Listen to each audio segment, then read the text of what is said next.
I the honor to get to know, I think, at least some of you. And Malcolm, we met in person, so that was wonderful. So tonight, I would like to talk about intercultural storytelling and the power of stories in intercultural communication. So I'm a German expat living in Milan, Italy for 5.5 years now. So we came for work reasons. So it's either love or work while you're an expat. So I think you can, that resonates maybe with some of you. I've, without further ado, I would like to dive into the presentation, and I hope, Malcolm, you will be able to share. You'll be able to share. I cannot do it. I don't know why. So I have to figure that out with my new computer. So apologies for that. So, yes. Wonderful. Thank you so much. And maybe you can put it also in presentation mode, Malcolm. Yes. So teşekkür ederim. So I hope that wasn't a completely horrible pronunciation. So it's not much more that I can really say in Turkish. It's like merhaba and teşekkür ederim, and that was mostly it. So apologies for that. And please let me know at any times if there's something you did not understand or if I should speak slower. And Melton, I would love to have you have a look at the chat so that and tell me if there's something somebody does not understand. So, but to dive right into, I'm really fascinated by stories, like from a very early age on. So I studied literature. I was a fascinated reader from when I was able to read. So in the end, I studied German, Italian, and English literature and became a journalist. So stories were my business from an early age on. And then I lectured on storytelling at university and became a communication trainer. And when I moved to Italy, I discovered intercultural communication and really discovered what you can actually do with intercultural stories. So, and I'm convinced that they have the power to build bridges between cultures and transition cultures and really foster a new sense of belonging. And I want to show you how this is possible tonight. So we will adopt different perspectives, find commonalities between different cultures, and I will show you how you can overcome cultural stereotypes in order to build connections and create trust. Can you move on, please, Milton? Thank you. So we will dive directly in with a turn to your neighbor moment. And Milton, I would like you to prepare the breakout rooms. So we will have check-ins in pairs, so 2 of you. And please share a story like you would do in a table topic. So you each have 2 minutes. You have 1 minute to think about it beforehand, about an encounter with a stranger or with a different culture. So it may be an encounter in your country, an encounter traveling. So this is a 5-minute breakout, and then you can come back to to the main room. Is this all clear, or are there questions? You repeat 1 or 2 times because some of the students are learning English new. So of course, yes, of course. Repeat, 1 more time because we want to help them. So, okay. So maybe I'll also share a little story with you beforehand. So when I came to Istanbul, I mean, there are many things which are not like they are in Italy or in Germany, and so many things that that were not common to me, and which I discovered anew. And what struck me were the many cats on the street, for instance. So, and I was wondering, so they were all kind of well nourished, and there was food on the streets for them in every corner practically. And I wondered, why is that the case? And then I had the good fortune that our dear Turan, whom you probably all know, he'd been district director, explained to me that actually they have a function, and there is a history behind that, or a legend. I don't know if, but I think the history is true, that there was the plague in Istanbul. So correct me if I'm wrong and I got the story wrong, because that actually the cats ate the rats, and so the disease didn't come to Istanbul. So that I think that was the story. Is that correct? Wonderful. So yeah, I just want to have you dig out a little story about an encounter. It can be a cultural misunderstanding, it can be a discovery, something which seemed for you a little bit strange with meeting a stranger, or maybe also working in a global team, whatever you like. So an encounter with another culture. Share a story, and each of you has 2 minutes, and you have 1 minute to think before that, and then you come back in 5 minutes. Okay. Anja, I will explain in Turkish. Farklı bir kültürle karşılaştığınızda sizin şaşırdığınız ve yabancının da size o kültür hakkında bilgi verdiği bir durumla karşılaştınız mı? 5 dakika süreniz var. 1. dakikayı düşünmek için harcayın. 2 dakika sizin, 2 dakika diğer arkadaşınızın konuşma süresi. Karşılaştığınız değişiklikleri konuşacaksınız. Her odada 2 kişi olacak. Eğer odanızda 1 kişi olursa ana odaya lütfen tekrar geri dönün. Bu başınızdan geçen ilginç bir anı olabilir. Eğer katılmak istemiyorsanız main room'da kalabilirsiniz. Okay, we are opening the breakout rooms, dear Anja. Thank you.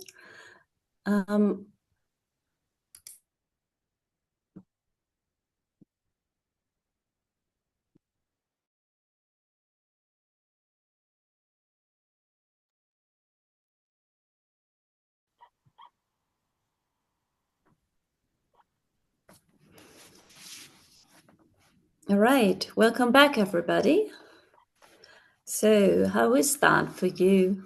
Would somebody like to share? Just open your mic, and you can share right away. I was paired with Mustafa, Yes. and he shared that he took a trip to Greece, and when he was in Greece, he met an American, and he traveled the country with the American for half a day. And at the end of that time, he went to kiss cheeks, touch cheeks, and shake his hand. And the American was a little afraid of him because in America, they don't do that. And he thought perhaps it was because of COVID, the pandemic, but he noticed now, even in Turkey, that people shake hands instead of touching cheeks. And that was the story that he shared with me. Wonderful. Thanks for sharing. Marty. How about the others? Somebody else likes to share?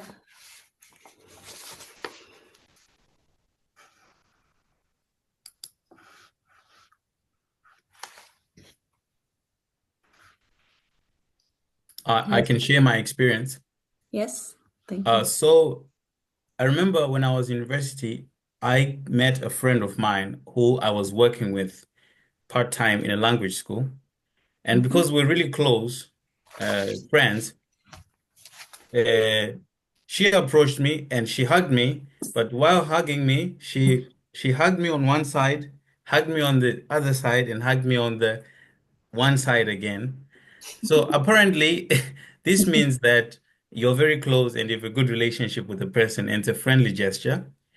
However, now whenever I go abroad and go back to my family, I'm always trying to hug them 3 times, and there's always this confusion. So that's the cultural difference. Yeah, that's always difficult. Like, is it 2 times or 3 times? And sometimes people start on the right side and others on the left side, and there's a whole confusion in the middle. So yeah, That's right. absolutely. Thanks for sharing, Archibald. All right. Next. Somebody else? Yes, this is Cyril Paul from Mumbai. I can go next. Yes. Thank you. I work for a private equity firm, and the World Bank had invested in our firm. And we were all sitting together. There were people from Pakistan, there were people from, Southeast Asia and all of that. And I'm trying to be my dignified best, introducing all the ladies from Pakistan. And I knew that Begum was a word. Begum was a word for lady, and I started introducing them. So this is Begum so and so. This is so and so, and I would say, Begum, would you like to come here? And then someone came to me and said, please don't say Begum. It means wife. It does not mean lady. Oh, okay. Yeah, that is a difference. Yeah. Yeah. So there are many cultural misunderstandings really also plastering my way when I came to Italy and lived in Italy here. So though I thought I knew what I was doing. I mean, I came here. I had studied Italian literature, and I thought, okay, I know the culture, but I made so many mistakes in the beginning, so many faux pas. Really, there's still so much to learn in in every Truly. sense. In my Truly. first Toastmaster speeches were all about these missteps and communication errors. So, yeah, I can really relate to that. I would tell people that when you're in a when you're in a multicultural group, you learn by trial and error, but Right. you actually learn by trial and terror. Yeah, also. Yeah, that's true. Very true. All right.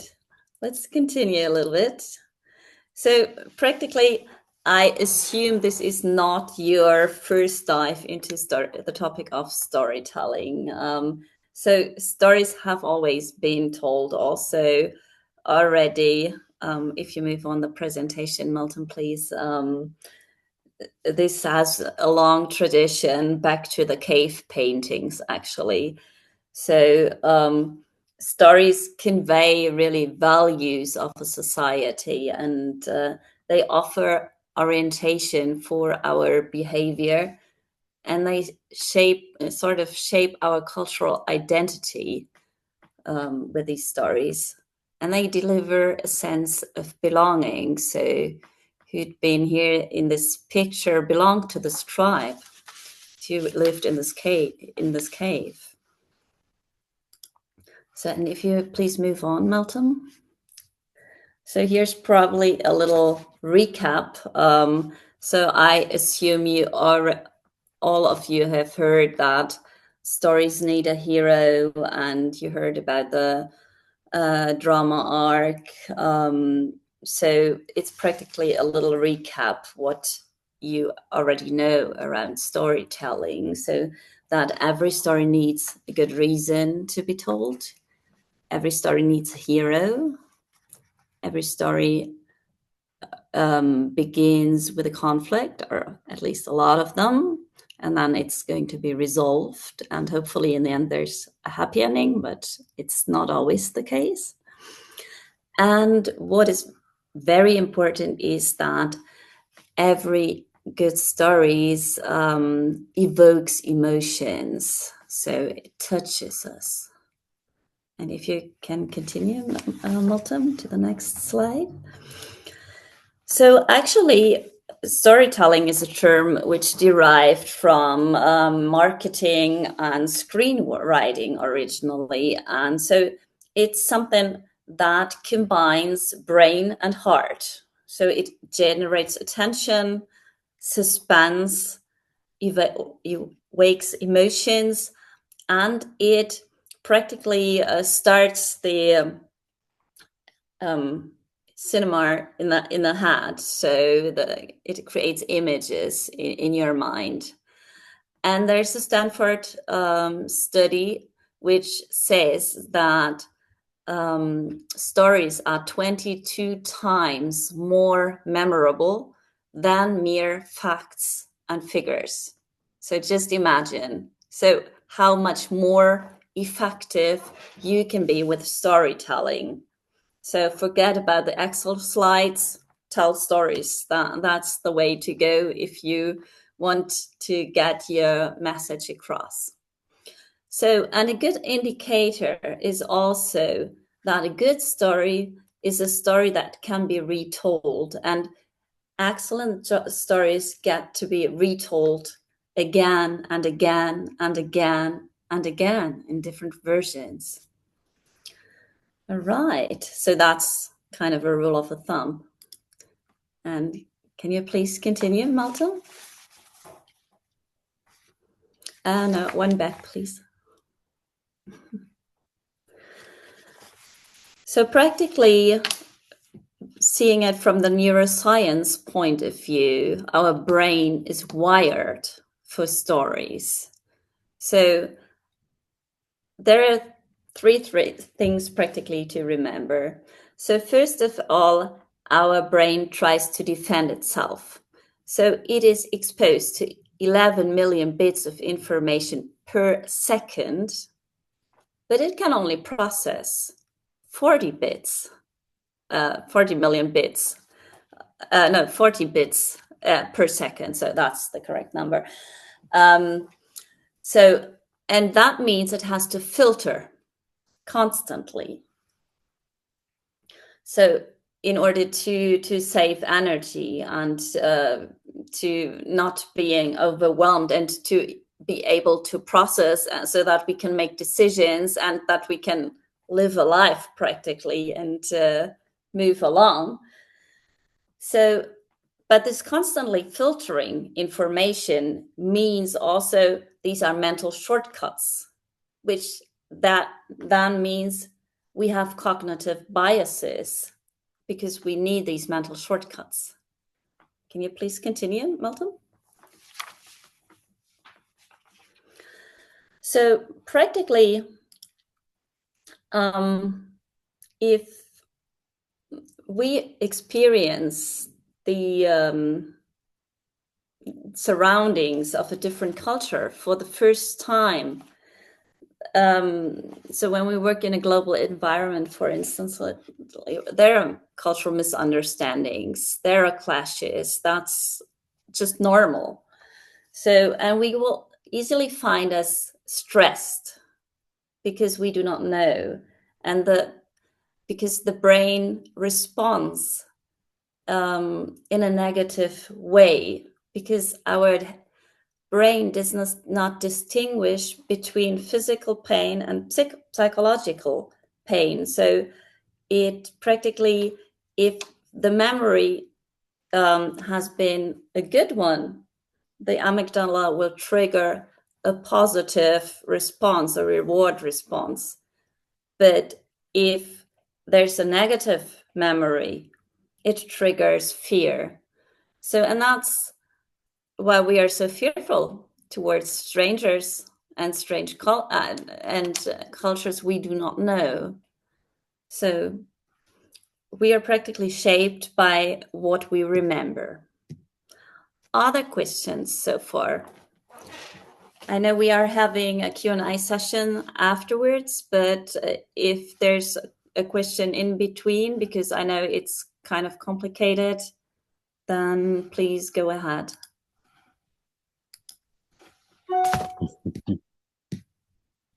Just open your mic and ask, please, if there's something coming up for you. All right, this doesn't seem to be the case. So then I'll continue. So practically, these coping mechanisms of the brains in our complex social environment is just to help us along. But of course, there's the danger of pigeonholing people, so of putting people in a box.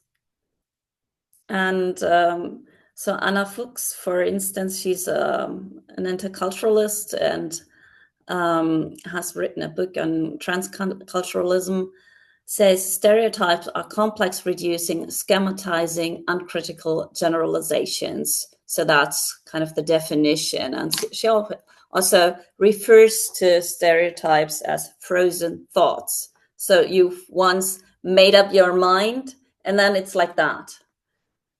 And we can do a little experiment here. So have a look at the two guys here on picture 1 and picture 2. So what do you think?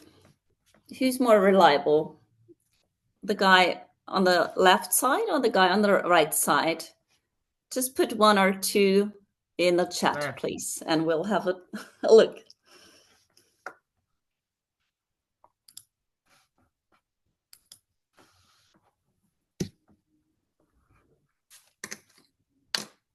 Just respond on the chat. So left is 1 and right is 2. So who's more reliable for you? Number 2?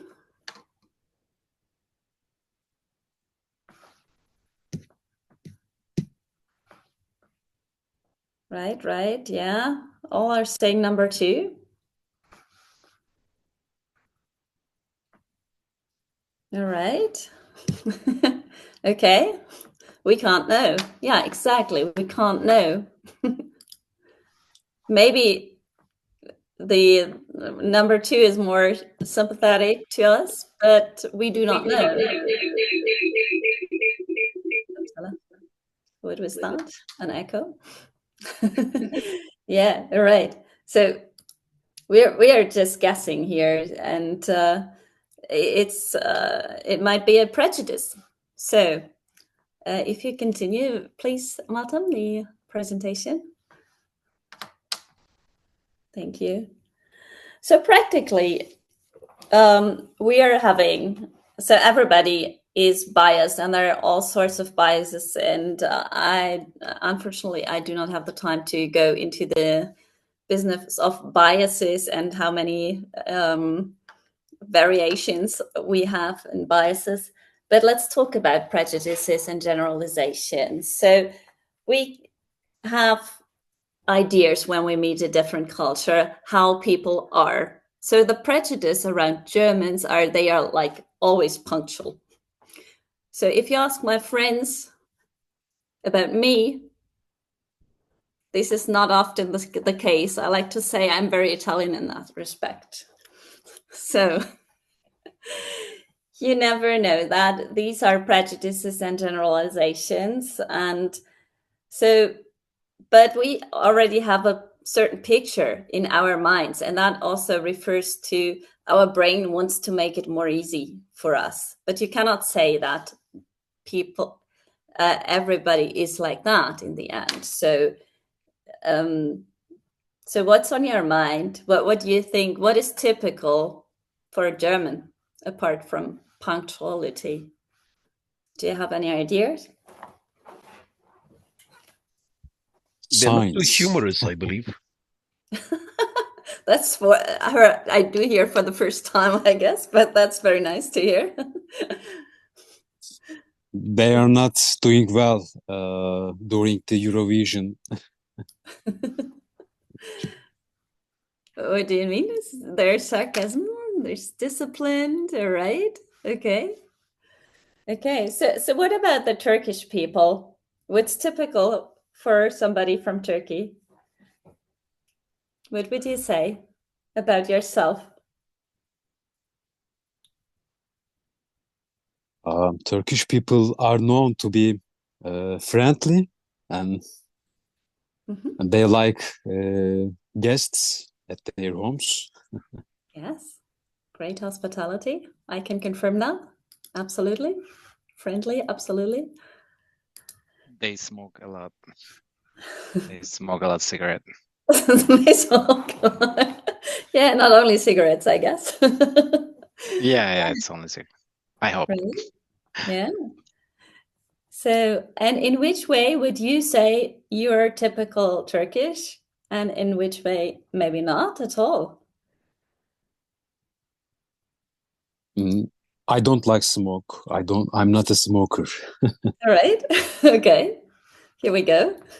So not typical Turkish in that regard?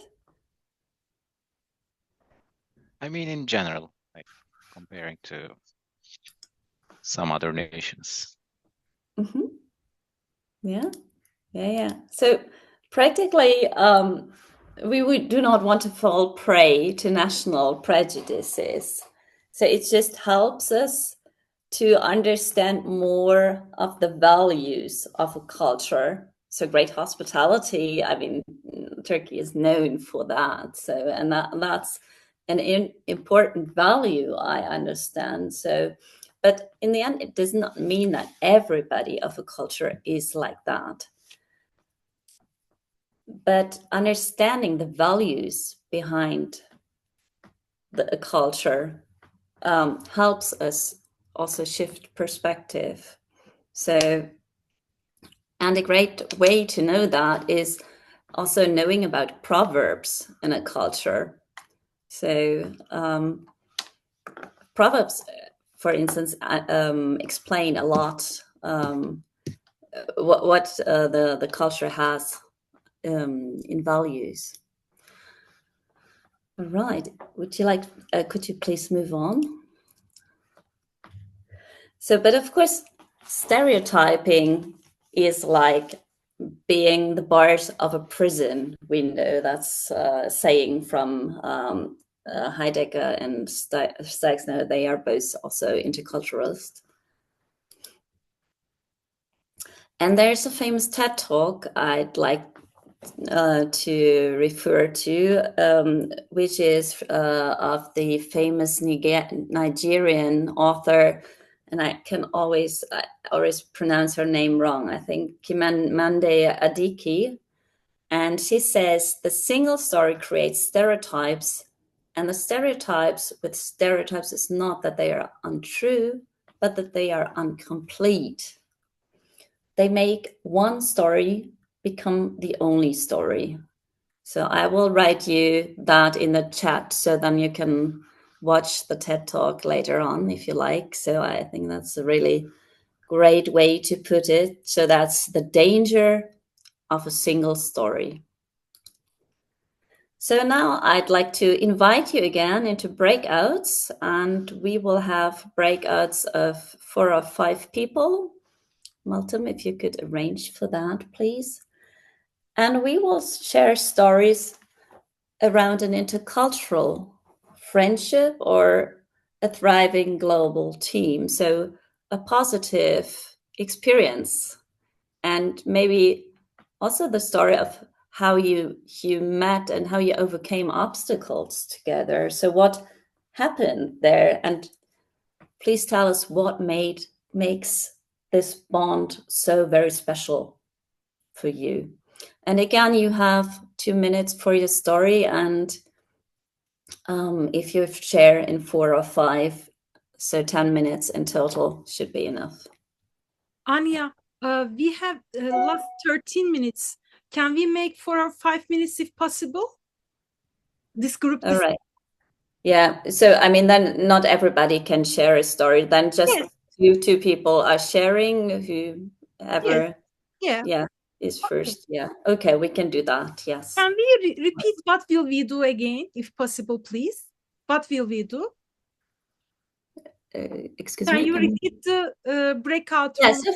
of course. So the ask is sharing a story about an intercultural friendship or an encounter in a global team, in a functioning global team, a thriving global team. And please tell us a bit more about the background, which obstacles you have overcome in order to thrive together, and tell us what makes this bond so very special. Okay. We have opened 3 rooms. Please choose one ambassador from each room, and you can discuss together, please. Thank you.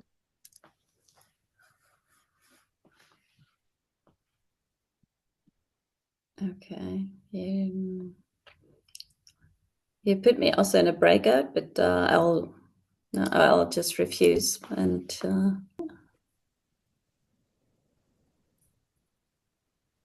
all right, welcome back, everybody. So now we are going to debrief this experience a little bit differently. Malcolm, could you move on, please? So please take a sheet of paper and fold it twice so that you have 4 quadrants.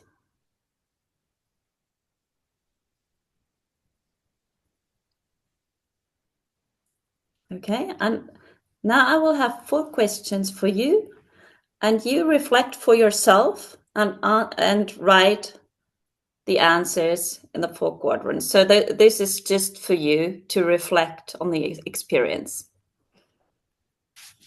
So first question. Everybody's ready to go?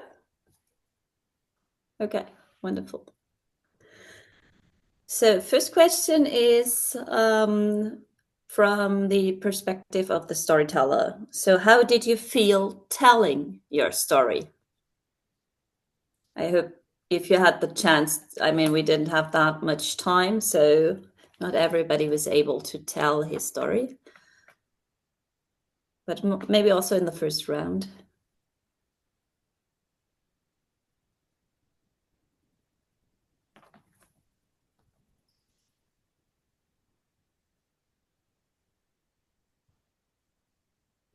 Second question is from the perspective of the story listener. What did you perceive listening to the other stories?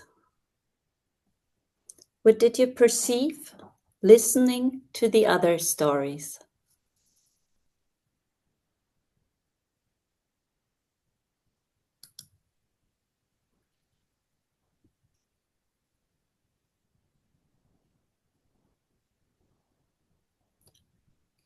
The third question is from the perspective of the learner. What were the treasures you took from the stories? And what made the stories memorable? So there's a double question here. What were the treasures you took from the stories? And what made a story memorable?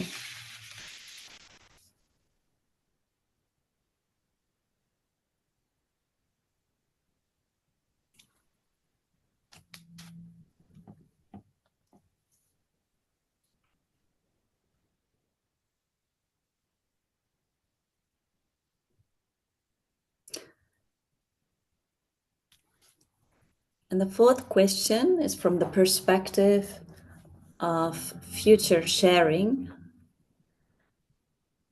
So what's the shift here? How can we tell new stories of belonging? How can we tell new stories of belonging?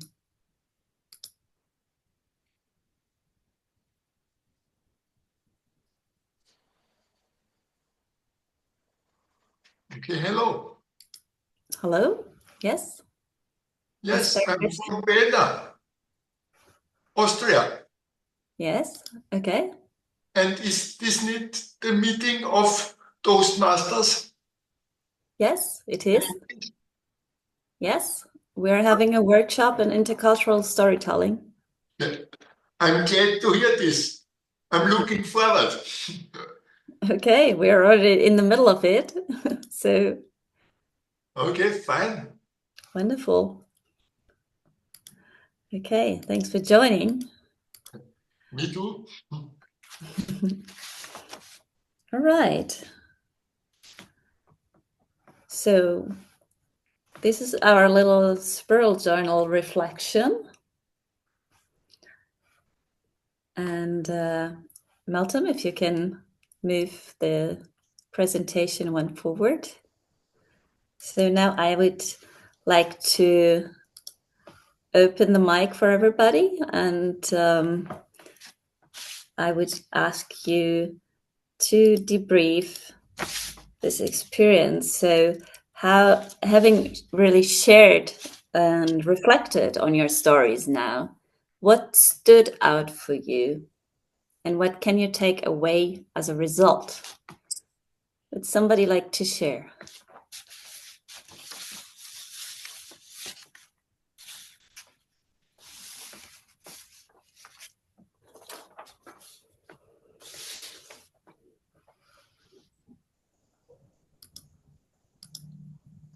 Don't be shy.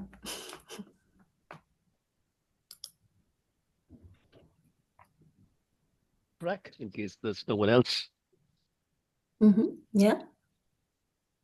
So you asked 4 questions about Yes. what you feel about sharing.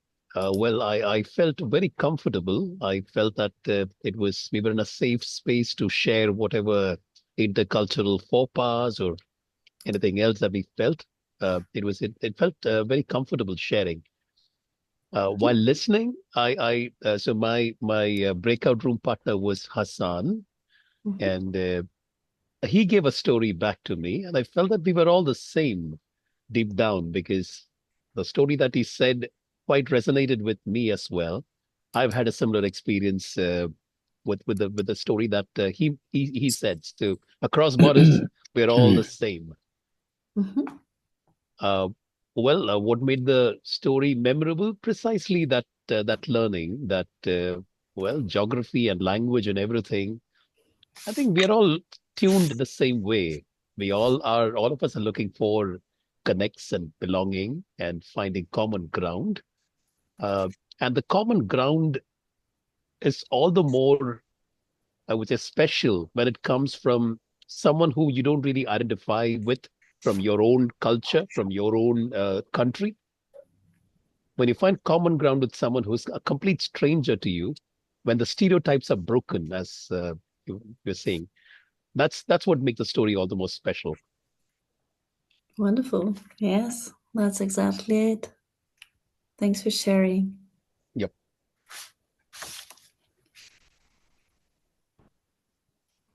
So would somebody else like to share as well?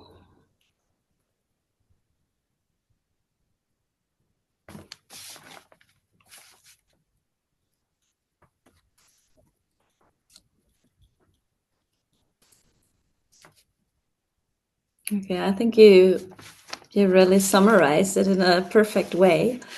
So let's transfer and apply it to your maybe work contacts, maybe private life. So how could this be valuable for your work situation? Maybe you work in a global team, you are meeting strangers in your private life at Toastmasters, and that's for sure the case. So how could you apply that? Would somebody like to share around that? What are your takeaways in the end here?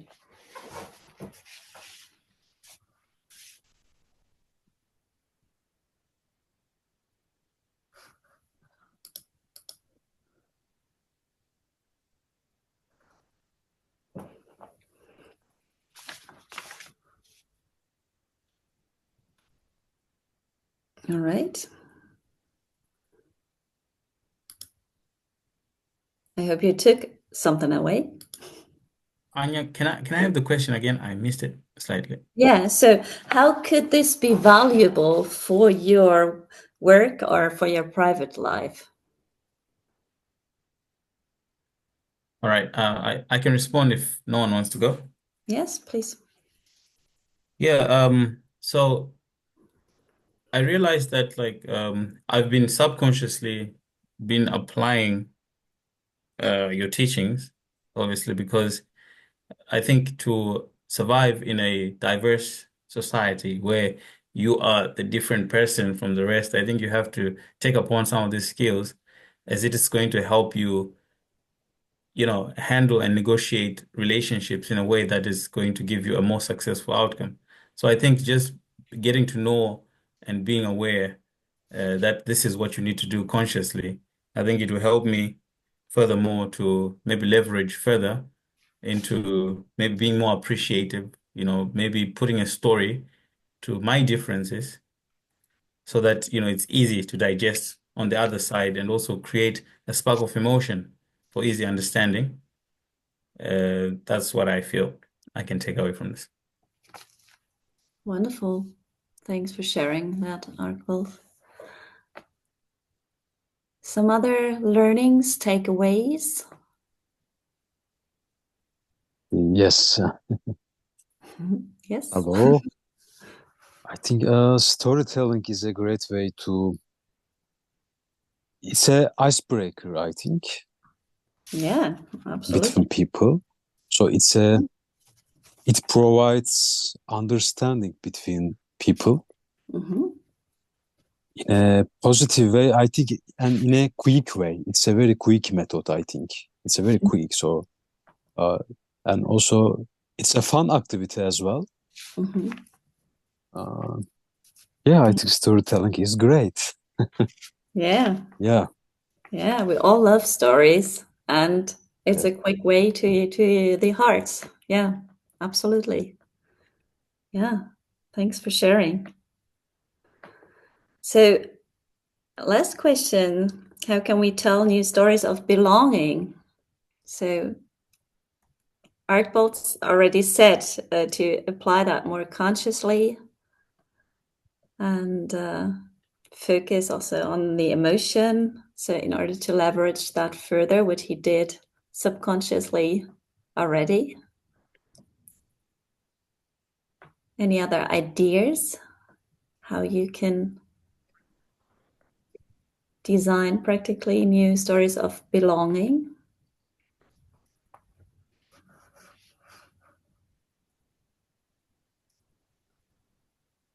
And to bridge cultural gaps.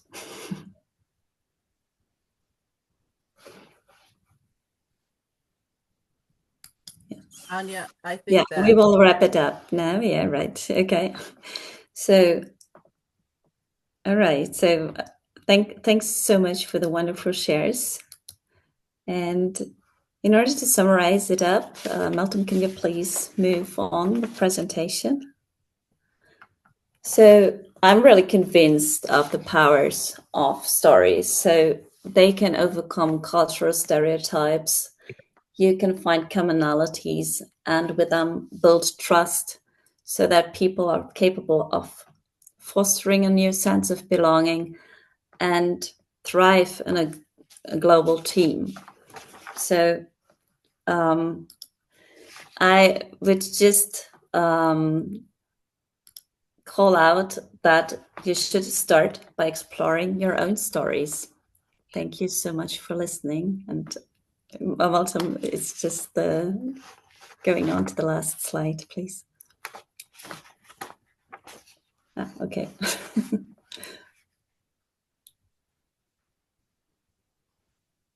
One more, please. So this is my call to action. And this is the reference list, so I can copy that also in the chat if you like to have it. And yes, thank you so much. So teşekkür ederim once again. And it's open up for questions.